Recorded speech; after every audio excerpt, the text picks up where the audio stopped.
If you've been experiencing hair loss, you might have come across rosemary oil as some sort of miracle hair growth hack. For both men and women, I recommend parting the hair down the middle first, a few drops, and then rubbing it in.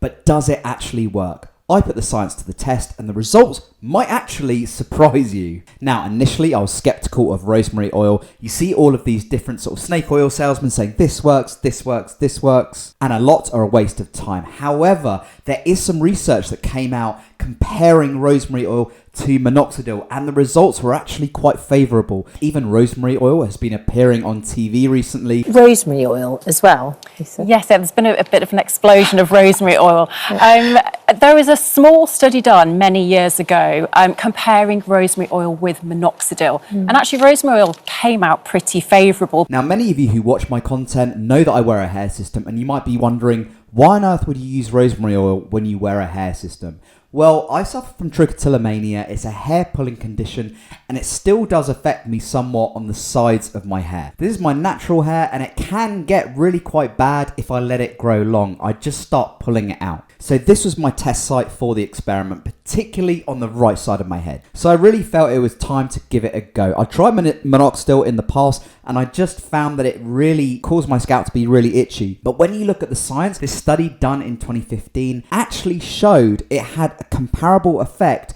to using 2% minoxidil, which is no mean feat. And the study also found that there was less itching for people that were using rosemary oil compared to the 2% minoxidil. It does have anti-inflammatory properties. It also contains carsonic acid, which has been found to actually repair nerve damage in hair follicles. And it has also been found to expand the blood vessels that actually serve the scalp. And we know that minoxidil does this as well. So we can see why this particular treatment, rosemary oil, may well have had a positive effect. Now I'm going to show you the results of a month's worth of using rosemary oil on the right side of my head. I showed you an image earlier of just using nothing on that part of my scalp.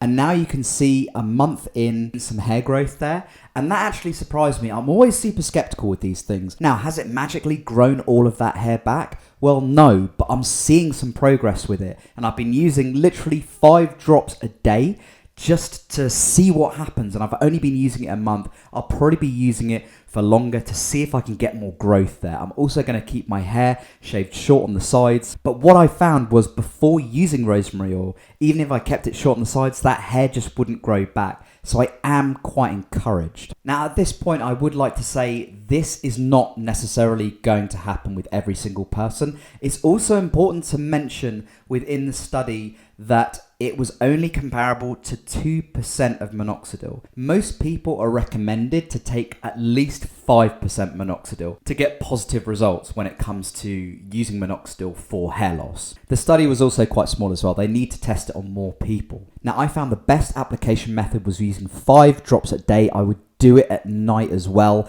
and I made sure that it was in a carrier oil, so you can buy them in a bottle, literally rosemary oil in a carrier oil. You can get it on Amazon. I'm going to whack some links down below. And then I just massage it into that side of my scalp for about 5 minutes. And then I'd leave it overnight and I'd wash it out in the shower the next morning. It's really easy to apply. Rosemary oil is quite cheap. It doesn't take too much time either. Now, would I recommend this ahead of hair systems? No, absolutely not. I would not say that this is any sort of cure or solution for hair loss as a result of male pattern baldness, and it's certainly not a long-term solution in my opinion. You get a much better result wearing hair systems. This is just for me that I used on the side where I experienced trichotillomania. It may even work for alopecia, who knows? But please, if you're experiencing fairly advanced hair loss as a result of male pattern baldness or even alopecia, then I would number 1 recommend hair systems. You get immediate results, you get good results. As you can even see with this on the side of my head, it's flaky. There's a bit of hair growing back, but it's certainly not the level I'd ideally like it to be. And certainly if you're looking for a more permanent and impressive result, hair system every day of the week would most likely be the best solution for you. But going back to rosemary oil, what is your guys' opinions on rosemary oil? Have you used it yourself? Do you know anyone else who's used it? Have you seen videos of people having amazing results? What I will say is, yes, you can get some results on this. I'd say the results are marginal. They're certainly not, I wouldn't go as far as saying they're super impressive, but let me know your experience of them. If you are interested in alternative hair loss treatments, you might want to check out my playlist popping up on the screen right now, where I look at all kinds of treatments, interventions for hair loss. Although my channel is primarily focused on hair systems, it's also a place where we just talk about hair loss and hair loss treatments in general. Thanks for tuning in, guys, and I'll speak to you very soon.